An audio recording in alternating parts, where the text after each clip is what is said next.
بسم الله الرحمن الرحيم نحمده ونصلي على رسوله الكريم أما بعد فأعوذ بالله من الشيطان الرجيم بسم الله الرحمن الرحيم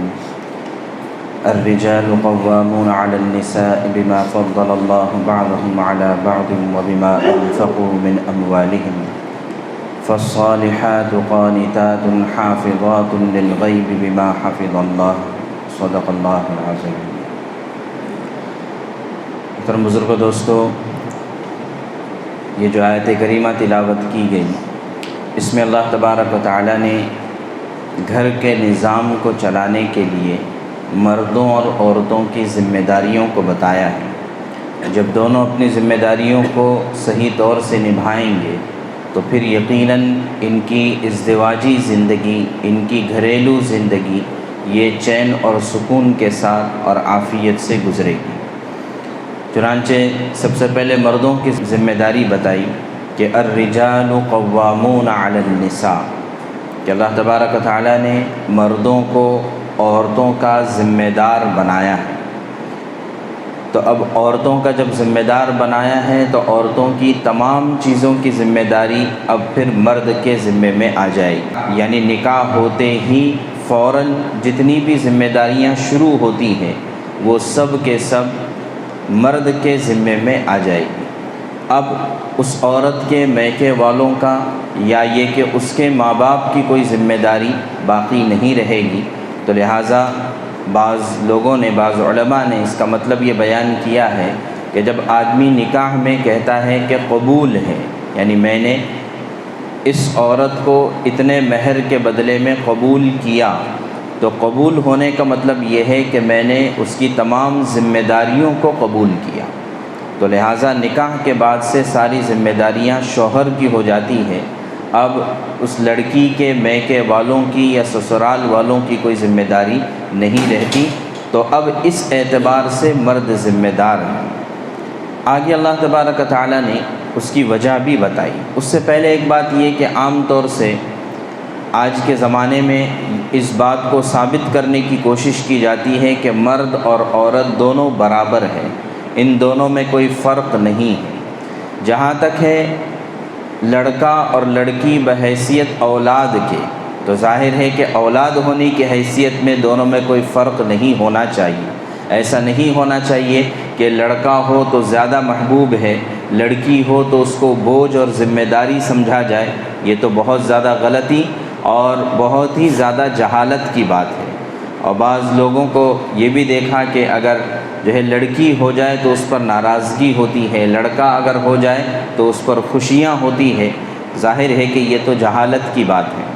لیکن ذمہ داریوں کے اعتبار سے یا یہ کہ مرد اور عورت میں کوئی فرق ہے یا نہیں ہے، تو اسلام کی نظر میں جب اللہ تبارک و تعالیٰ نے دونوں کو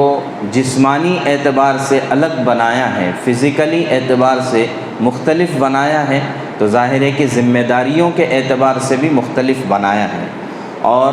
اسی وجہ سے آگے اللہ تبارک تعالیٰ فرماتے ہیں کہ الرجال قوامون علی النساء بما فضل اللہ بعضکم علی بعض، کہ اللہ تبارک و تعالیٰ نے مرد ہی کو ذمہ دار کیوں بنایا، مرد کو ذمہ دار کیوں بنایا، عورت کو کیوں نہیں بنایا؟ تو اس کی پہلی وجہ تو اللہ تبارک و تعالیٰ نے بتا دی کہ اللہ تبارک و تعالیٰ خالق ہیں، پیدا کرنے والے ہیں، بنانے والے ہیں، اور بنانے والا بنی ہوئی چیز کے بارے میں زیادہ بہتر جانتا ہے۔ تو اللہ تبارک و تعالیٰ نے مردوں کے اندر کچھ صفات، کچھ خصوصیات، کچھ امتیازات رکھے ہیں، جس کی وجہ سے اللہ تبارک و تعالیٰ نے یہ ذمہ داری مرد کو دی ہے۔ لیکن مرد ہونے کی وجہ سے یہ ہے کہ اگر وہ ذمہ دار بن گیا ہے، یعنی یہ ہم اس کو سمجھ لیں کہ اللہ تبارک و تعالیٰ نے ذمہ دار بنایا ہے، ڈکٹیٹر نہیں بنایا ہے، آمر نہیں بنایا ہے۔ یعنی ایسا نہیں ہے کہ مرد ہونے کی وجہ سے اب آدمی اس طرح کا کوئی کام کرے جس سے دل شکنی ہو جائے، اس طرح کا کوئی کام کرے جس سے ظلم اور زیادتی ہو جائے۔ تو لہٰذا جو ہے ذمہ دار ہونے کا مطلب یہ ہے کہ تمام چیزوں کا خیال رکھنا، اپنی ذمہ داریوں کو نبھانا اور پورا کرنا، تو یہ ذمہ دار ہونے کا مطلب ہوگا۔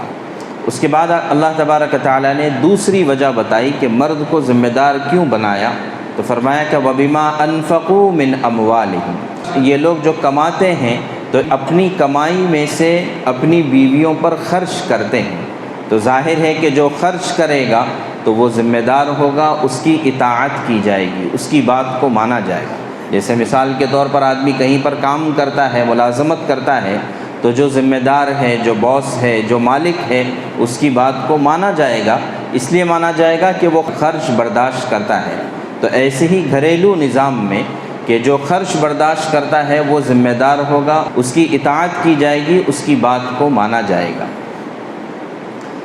تو اس سے یہ بات بھی پتہ چلی کہ مرد اس وقت تک ذمہ دار ہے جب تک کہ وہ اپنی ذمہ داریوں کو پورا کرے، اور اگر خدا نخواستہ وہ اگر اپنی ذمہ داریوں کو پورا نہ کر سکے تو پھر وہ ذمہ دار کہلانے کی بھی قابل نہیں ہے۔ آگے پھر اللہ تبارک و تعالیٰ عورت کی صفات بیان فرماتے ہیں کہ عورتوں کی کیا ذمہ داری ہے۔ اصل میں یہ اس وقت مغربی تہذیب کی وجہ سے بھی یہ ایک بہت بڑا مسئلہ ہے کہ سارے کام یا تو دونوں کو کرنے پڑتے ہیں یا یہ کہ ایک پر دونوں چیزوں کا بوجھ آ جاتا ہے۔ مثال کے طور پر اسی آیت میں اللہ تبارک و تعالیٰ نے جو دونوں کی ذمہ داریاں بتائی ہے، ان دونوں میں فرق یہ ہے کہ مردوں کے ذمے میں باہر کی ذمہ داریاں دی ہے، عورتوں کے ذمے میں گھر کے اندر کی ذمہ داریاں دی ہیں۔ اب جو ہے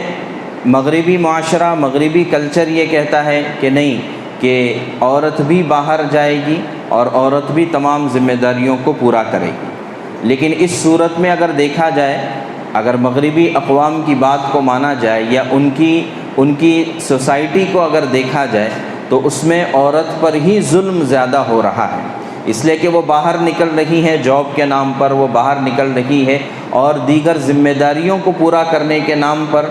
اور ساتھ ساتھ اس کو گھر کی ذمہ داری بھی پوری کرنی پڑتی ہے، ساتھ ساتھ اس کو بچوں کی اور پرورش کی ذمہ داری بھی پوری کرنی پڑتی ہے۔ تو ظاہر ہے کہ یہاں پر تو دگنا بوجھ ہو گیا، ڈبل کام ہو گیا، تو اس اعتبار سے تو عورت پر ظلم ہوا۔ اور اسلام نے یہ بتایا ہے کہ دونوں کی ذمہ داریاں ہی الگ الگ ہیں۔ جب الگ الگ ذمہ داریاں ہیں تو دونوں اپنے اپنی ذمہ داریوں کو پورا کریں گے، اور اللہ نے اسی اعتبار سے ان کے اندر صلاحیتیں رکھی ہیں۔ تو بہرحال آگے چل کر اللہ تبارک و تعالیٰ عورت کی ذمہ داریوں کو بتاتے ہیں کہ فَالصَّالِحَاتُ قَانِتَاتٌ حَافِظَاتٌ لِلْغَيْبِ بِمَا حَفِظَ اللَّهُ، تین صفات اللہ تبارک و تعالیٰ نے عورت کی بتائی ہیں۔ سب سے پہلے فَالصَّالِحَاتُ، کہ عورت کی صفات میں یا اس کے مزاج میں صالحیت اور نیکی ہوگی، اس لیے کہ گھر کا سارا دار و مدار عورت پر ہوتا ہے۔ بچوں کا پہلا مدرسہ، پہلی درسگاہ ماں کی گود ہوتی ہے، تو لہٰذا جتنی اس کے اندر نیکی ہوگی، صالحیت ہوگی اور جو ہے نیک کام کرنے کا جذبہ ہوگا، اتنا ہی گھر میں اتنی نیکی کا ماحول بنے گا، بچوں کے اندر اتنی نیکی کا جذبہ آئے گا۔ اسی وجہ سے آپ جتنے بھی اللہ والے ہیں، علماء کرام ہیں، ان کی اگر تاریخ اٹھا کر دیکھیں گے تو ان کے پیچھے یعنی ان کے اس درجے تک پہنچنے میں ایک بہت بڑا کردار، بہت بڑا رول ان کی ماؤں کا ہوتا ہے۔ چنانچہ مشہور شخصیات بھی آپ اٹھا کر دیکھیں، جیسے امام بخاری رحمۃ اللہ علیہ، محمد بن اسماعیل نام تھا، لیکن اس محمد بن اسماعیل نامی بچے کو امام بخاری بنانے والا کون ہے؟ والد کا تو بچپن میں انتقال ہو گیا تھا، یتیم ہو گئے تھے، تو ان کی والدہ نے ان کو امام بخاری بنانے میں بڑا کردار ادا کیا۔ امام شافعی رحمۃ اللہ علیہ، محمد بن ادریس نام تھا، تو یہ بھی یتیم ہو گئے تھے بچپن میں، تو اب ان کو محمد بن ادریس سے امام شافعی کس نے بنایا؟ تو ظاہر ہے کہ ان کی والدہ کا اس میں نام آتا ہے۔ تو لہٰذا جتنی زیادہ صالحیت، جتنی زیادہ نیکی، پرہیزگاری اور تقوی ماں کے اندر ہوگی اور یہ کہ عورت کے اندر ہوگی، اتنے گھر میں وہ تمام صفات آپ کو یا بچوں میں وہ صفات نظر آئیں گی۔ تو اب ظاہر ہے کہ عورت کے اندر ہی اللہ تبارک و تعالیٰ نے وہ خیر خواہی کا جذبہ رکھا ہے کہ وہ دوسروں کے لیے تمام چیزیں کرنا پسند کرتی ہے اور دوسروں کو اپنے آپ پر ترجیح دیتی ہے۔ تو یہ صفات ہے، یعنی مثالی خاتون کی یا مثالی بیوی کی یا آدرش بیوی کی یہ صفات اللہ تبارک و تعالیٰ نے بتائی ہے۔ دوسرے نمبر پر فرمایا قانتات، قانتات کے معنی آتے ہیں اطاعت کرنے والی، بات کو ماننے والی اور شوہر کی اطاعت کے ساتھ زندگی گزارنے والی۔ پھر وہی بات آتی ہے کہ عورت کیوں بات مانے، تو اس کا جواب یہ ہے، ظاہر ہے کہ عورت اور مرد یہ دونوں گویا کہ ایک گاڑی کے دو پہیے ہیں اور زندگی کی گاڑی ان کے بغیر نہیں چل سکتی ہے، تو لہٰذا نظام چلانے کے لیے کسی ایک کو تو ذمہ دار قرار دینا ہی پڑے گا۔ اگر دونوں ذمہ دار ہو جائیں تو گھر کا نظام سارا کے سارا برباد ہو جائے گا۔ ہم دیکھتے ہیں کہ چاہے کوئی کمپنی ہو، چاہے کوئی چھوٹا سا آفس ہو، کوئی کارخانہ ہو، کوئی دکان ہو، ظاہر ہے کہ ان میں بھی کسی ایک کو ذمہ دار بنانا پڑتا ہے۔ اگر ذمہ دار نہیں بنایا جائے گا تو اس چیز کا نظام سارا درہم برہم ہوگا۔ تو بہرحال جب ایک کو ذمہ دار بنایا گیا تو اب دوسروں کو اس کی اطاعت کرنا لازم ہے، اس لیے کہ اگر اطاعت نہیں ہوگی تو اس کے ذمہ دار ہونے کا کوئی مطلب نہیں ہوگا۔ تو اس لیے دوسری صفت بتائی کہ اطاعت کا جذبہ ہونا، یہ مثالی بیوی یا مثالی خاتون کی صفات میں سے اللہ تبارک و تعالیٰ نے بیان فرمایا ہے۔